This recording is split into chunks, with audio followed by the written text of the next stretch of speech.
A lot of postings going on right now. Anyone who's in the city, trying to encourage everyone to take part in a survey about what could be the future of our cute little city. And so to get more, because I have a lot of people asking me questions, I figure, why don't we bring in someone who actually knows something other than just the survey, which I've taken a few times.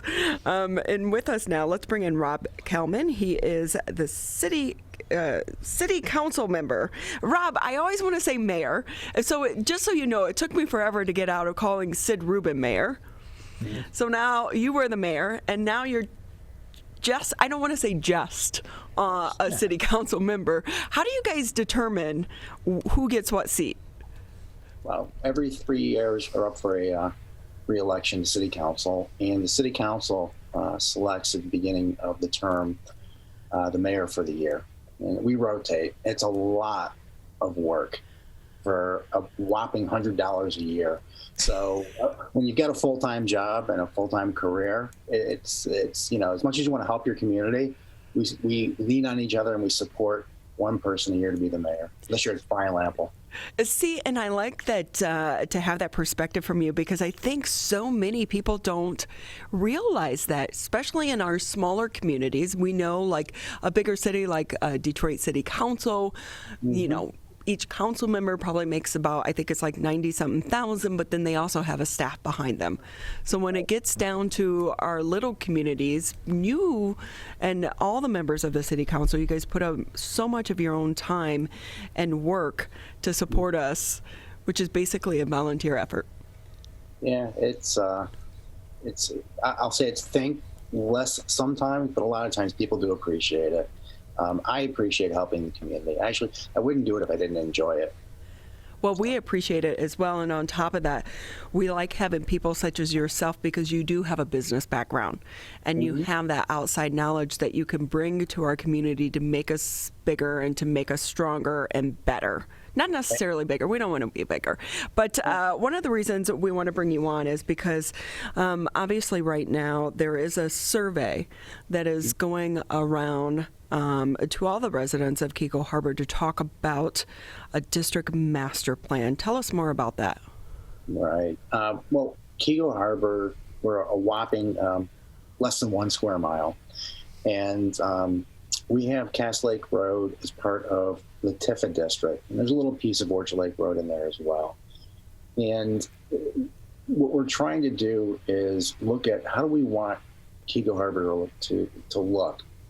What's our vision for Keego Harbor, especially the Tifa district, 5, 10, 20 years out. And so what we're doing is we engaged the Gibbs Group in Birmingham, and they did a retail study, and they did a residential study for us a little over a year ago. And they found out some of the potential. And then we continued with an engagement with the Gibbs Group for sort of an overlay of our Tifa district. And we're thinking about ways we can, I don't want to say modernize, but enliven the Cass Lake Road and make it a more walkable feel. So the residents have, when people are building new homes at Keego Harbor, they can walk to a restaurant, walk to a coffee shop, walk to some retail, and enjoy public space. We want to activate some of the public spaces we have. And so we're studying, we formed a subcommittee, if you will, of a couple council members, 2 planning commission members, 2 people from the Tifa district board, and a resident who is a representative of the community. And we met with Mr. Gibbs, and we talked about, let me tell you, he really encouraged us to be aspirational. He said, don't think, well, this isn't going to happen, this isn't going to work. Because what he found is that we have some pretty strong buying power within a 15, 20-minute drive of Keego Harbor, rivaling any town that you'd probably think of. I mean, people think of Birmingham, they think of Bloomfield, but within that drive, people were they're coming from Clarkston, from other areas, to come to some of the restaurants in Cass Lake and Orchard Lake. So we started to look at how can we look at, we want tall buildings, small buildings, we want a village feel, we want a small city feel. And as part of the process, we formed a survey. I got to give a lot of credit to Brian Lample, our mayor. We spent a lot of time with Mr. Gibbs designing the website, so we have a really good survey and a good form. PlanKeegoHarbor.com is the website if people want to take a look at it. And it shows what we're thinking of doing down the road in the Tifa district. It shows some different examples of what can be. And there's a survey associated with it, so we learn from the residents. The more community engagement, the better. I always say that we want to plan for the future, but respect the history. So we don't want to dictate to people and have people say, "Oh, why'd you do this?" I mean, we're trying to get some community engagement and really come up with a good, solid plan. Because I tell you, Ronnie, the development is going to come to Keego Harbor. There's no doubt in my mind that things are going to change down the road. If we think about it in a methodical way and we plan appropriately before shovels hit the ground, and you have some standards, if you will, and you have some ordinances and codes in place, you're going to see some really, really cool, innovative development coming to our city. And with that, Rob, before we kind of get into what's the next phase after this study, explain to us when you say Tifa district. For those out there who aren't familiar, what does that mean? Tax Increment Finance Authority. It's without sounding too technical, it's a tax vehicle. It captures money in a certain district. It's bounded by a region, and the money originally was collected because when Cass Lake Road was repurposed, if you will, it went from, I think, a 2-lane to a 3-lane, and it was repaved by 20 years ago. It was a split between, I think, the federal government, the city, and the county, I believe, to help pay for the improvements. And as such, when you bonded it, you had a way to pay back the bond, and that's how it's a tax vehicle. They work with some bond attorneys to structure it that way. And so the region really goes from the north of Cass, just on the Waterford border, to just south of Cass and Orchard Lake Road, and there's a T, if you will, that goes into Orchard Lake, where the Tifa district is. Rob Kalman with us here on the MegaCast. He is a council member for the city of Keego Harbor. And with that, Rob, what happens after the study? We've been going through some iterations, if you will, of an overlay district, a plan that fits on top of what the city master plan is. Will help give some standards to any developer that wants to come to town as to what we consider to be a good use of the land and a good use of the property, and what kind of buildings we'd want, and what kind of walkway and what type of green space we'd want. We found out that walkability is a huge factor for a developer when they're determining where they want to put a property, a new retail store, a grocery store, if you will. Which I hear from people in Keego all the time. Why don't we have a little grocery store here? As you laugh in the background, it's true. People. I was just going to say that. And people want to be able to go to a very, very short drive. I mean, sure, you have the Krogers and the Myers and the Aldis of the world, but they have something in town, so you don't have to make a far drive. Would be nice. The walkability is a huge thing. It's the X factor, which a lot of people are looking for, and I've learned that back in the day, I think people. Bob had this term, the yuppies would overpay for things. They would pay a high dollar value for a pair of jeans, and they'd pay a lot for shopping. And if you didn't overpay, you think you weren't getting something of huge value. Today, a lot of families they're stressed with their time. They're stressed with their money. Shopping, it's become a chore for a lot of people. And the fact that, you don't want to run into the big mall. I'm not even talking COVID anymore. You're trying to be in a big, huge space. Having a small retail strip in a city like ours has become a goal for a lot of large retailers. I think a lot of the retailers you see in the shopping centers and, the regional malls, if you will, they're looking, okay, how can we get into a small downtown where people are going to have an experience when they go shopping? So it's not a chore. It's a cool thing. And we're finding out that and people haven't taken these huge trips during COVID, but they're taking day trips because they still want to do things. And we're thinking, what if, Keego becomes a really cool X Factor destination with some really nice shops you can walk through, you can bike through, you have parks nearby.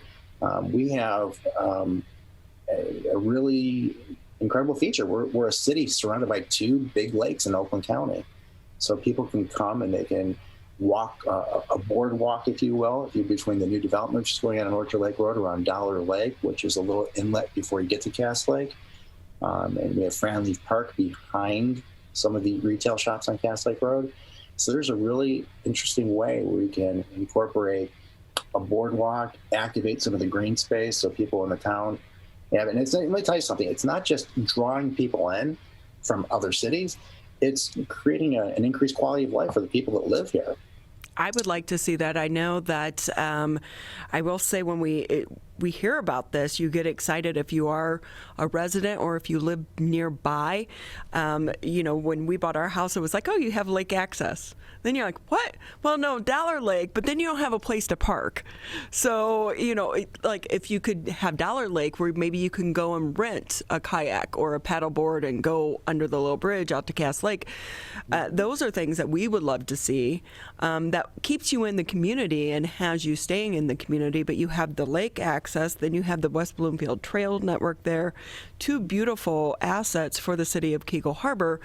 But I do know 15 years later, a lot of the things that when we bought our house, they were talking about the future of Keego. And we know there's been a lot of controversy about the mobile home community and it leaving, but that was part of the plan 15 years ago. So these are not things that happen overnight, though. Right. It takes a long time. People have been talking about, the trailer park. And, I feel for the residents, but it's private property, and the developer is going to start moving that project forward in earnest in the next year.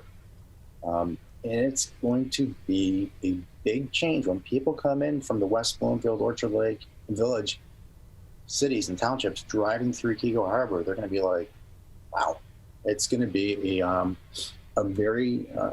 be a change. And what we want to do is see what we can do within the Cass Lake Road corridor to keep modernizing, if you will, and still at the same time, like to respect the history. There's still a little pushback. There are some people that just don't like change. And one of the things I learned in private business is you have to learn to be comfortable being uncomfortable, because things are going to change whether you want them to or not.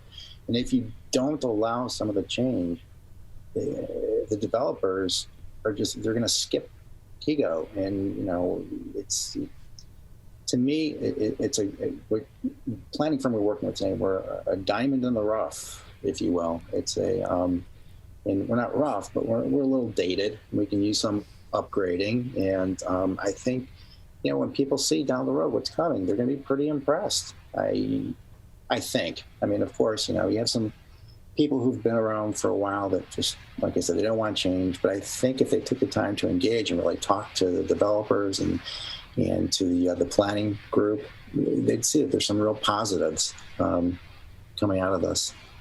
We're speaking with Rob Councilman. He is a member of the Keego Harbor City Council, longtime member and former mayor as well.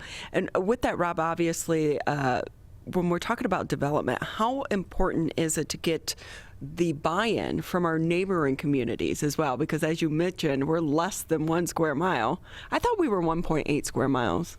No. No, we're small. You know what? It's when I met people when I first started running for council years ago, they'd say they love the feel. It's like a lot of people I've met were from up north, and they'd come to Keego because they want to have some business opportunity. And we still have that kind of up north kind of vibe, small city feel, close to some big cities. And I have this feeling that when we get through the development, the planning process, we're still going to keep that small town feel with some of the amenities that would make us, a destination for people who want to build a home here or work and live here, and just a few different things. I got to tell you, your question about what do the other cities think? There's some interest. I think they're watching and saying, okay, what can we do? Certain cities like to keep their small town feel. It's perfectly fine. That's their right to do so. I will tell you that the Road Commission for Oakland County, which I don't know if you've had them on your show. We have. It's you probably have. They're going to be repaving Orchard Lake Road in not this summer, but the following summer. And So it's going to be a pretty big project. And the debate we're having, not only a debate, a discussion with Sylvan Lake representatives and Orchard Lake Village representatives, and even the Township of West Bloomfield, is the structure and the flow of what Orchard Lake Road is going to look like. And so that's, part of where the neighboring communities are, I think, paying attention is that how the development is going to impact the traffic flow in and out. And there was a traffic engineer that the county hired. And I should mention April 13th at our city council study session. I think the road commission is going to do a presentation of what they're looking at for Orchard Lake Road in the coming years. So I think that anybody who's listening who is interested, they probably want to listen to that presentation and watch the video, hear what could potentially come for the traffic flow on Orchard Lake Road. And by the way, when we do Cass Lake Road, I think the next planning phase to continue, so it's an integrated whole city project, is engaging a planning firm to look at how we want Orchard Lake Road to look with the buildings and retail and housing, because it's all integrated today. Well, we so appreciate you coming on. I know we called you last minute, but this is really getting a lot of talk here within the community of Keego Harbor, because it can have a lasting impact on our community, which impacts all of our communities here within the area. So, Rob, thank you again for your time. No problem. And plankeegoharbor.com is that website. If any residents or business owners in Keego Harbor haven't filled out the survey, please do so.